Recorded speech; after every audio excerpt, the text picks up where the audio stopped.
Hi, ആരോഗ്യച്ചു വ്ളോഗ്സിൻ്റെ പുതിയൊരു വീഡിയോയിലേക്ക് എല്ലാവർക്കും സ്വാഗതം. ഇന്ന് ഈ ചൂടത്തൊക്കെ കഴിക്കാൻ പറ്റുന്ന ഒരു തണ്ണിമത്തങ്ങ ജ്യൂസുമായിട്ടാണ് ഞാൻ വന്നേക്കുന്നത്. ഇവിടെ ഭയങ്കര ചൂടാട്ടോ. രാവിലെ നല്ല തണുപ്പും അത് കഴിയുമ്പോൾ പൊള്ളുന്ന ചൂടും ആവുകയാണ്. അപ്പോൾ വെള്ളം കുടിക്കാനുള്ള പരവേശവും കൂടിയാട്ടോ പറഞ്ഞത് എല്ലാവർക്കും. ഇന്ന് രാവിലെ അമ്പലത്തിൽ പോയിട്ട് വരുന്ന വഴിക്ക് തണ്ണിമത്തങ്ങ വിൽക്കാൻ വെച്ചേക്കുന്ന കണ്ടിട്ടാണ് മേടിച്ചുകൊണ്ട് വന്നത്. അവിടെ മുറിച്ച് വെച്ചേക്കുന്ന കണ്ടിട്ട് നല്ല റെഡ് കളറുള്ളതായിട്ടാണ് മേടിച്ചുകൊണ്ട് വന്നത്. ഇപ്പോൾ തണ്ണിമത്തങ്ങ മേടിച്ചുകൊണ്ട് വന്നത് എന്തോ ഒരു അത്ഭുതം പോലെ കേട്ടോ മുറിച്ചെടുക്കുന്നത്. കാരണം ഉള്ളിൽ നല്ല റെഡ് കളറായിരിക്കുമോ എന്ന് വിചാരിച്ച് തന്നെയാണ് മുറിച്ചെടുക്കുന്നത്. ചില സമയം തണ്ണിമത്തം മേടിച്ചു കഴിഞ്ഞാൽ അതിൻ്റെ ചില ഭാഗങ്ങളൊക്കെ വെളുത്തും അതുപോലെ കളർ ഉണ്ടാവില്ല, പിന്നെ മധുരം ഉണ്ടാവില്ല, അങ്ങനെയൊക്കെ ആട്ടോ ഇരിക്കാറ്. അത് കാരണം ഒരു ആകാംക്ഷ തന്നെ ആട്ടോ ഇത് മുറിച്ചത്. തണ്ണിമത്തം വിൽക്കാൻ വെച്ചേക്കുന്നിടത്ത് മുറിച്ചവർ വെച്ചിട്ടുണ്ട് കേട്ടോ.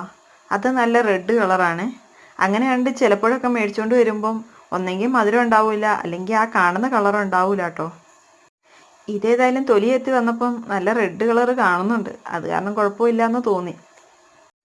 ഞാൻ തണ്ണിമത്തൻ നല്ലതായിട്ട് ക്ലീൻ ചെയ്തിട്ട്, ഇത് വഴി സൈഡിൽ നിന്ന് മേടിച്ചാണേ, അത് കാരണം നന്നായിട്ട് ക്ലീൻ ചെയ്തെടുത്തു കേട്ടോ. ക്ലീൻ ചെയ്തെടുത്തിട്ടാണ് തൊലി റിമൂവ് ചെയ്തേക്കുന്നത്.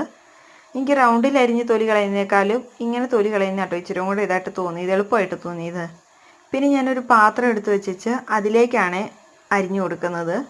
കാരണം തണ്ണിമത്തങ്ങ മുറിക്കുമ്പോൾ അതിൻ്റെ അകത്ത് നിന്ന് വെള്ളം അല്ലെങ്കിൽ ഒഴുകിക്കൊണ്ടിരിക്കും കട്ടിംഗ് ബോർഡ് വെച്ച് മുറിക്കുമ്പോഴേ. അത് കാരണമാണ് പാത്രത്തിലേക്ക് വെച്ച് എടുക്കുന്നത്. ആദ്യം ഞാൻ ഫുൾ റൗണ്ട് പീസുകളാക്കി മുറിച്ച് വെച്ചേ.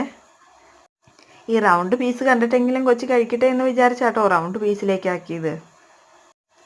എവിടെ അതെങ്ങും ഏറ്റില്ല, തിരിഞ്ഞിട്ട് പോലും നോക്കിയില്ല കേട്ടോ.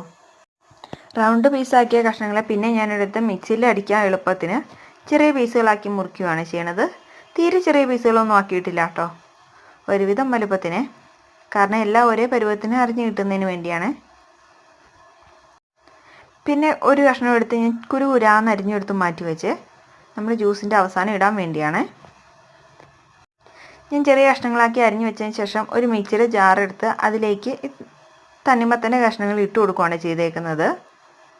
കുറച്ച് ഇട്ട് കൊടുത്തു കേട്ടോ. അതിനുശേഷം അതിലേക്ക് നമുക്ക് ആവശ്യമായിട്ട് വേണ്ടത് ഒരു നാരങ്ങയാണ്. അപ്പം ഞാൻ ആ നാരങ്ങ എടുത്ത് അതിനെ ഒന്ന് മുറിച്ച് അതിന് പിഴിഞ്ഞ് ചേർത്തിട്ടുണ്ട് കേട്ടോ. കുരു വീഴാതെ നോക്കിയിട്ടുണ്ടേ.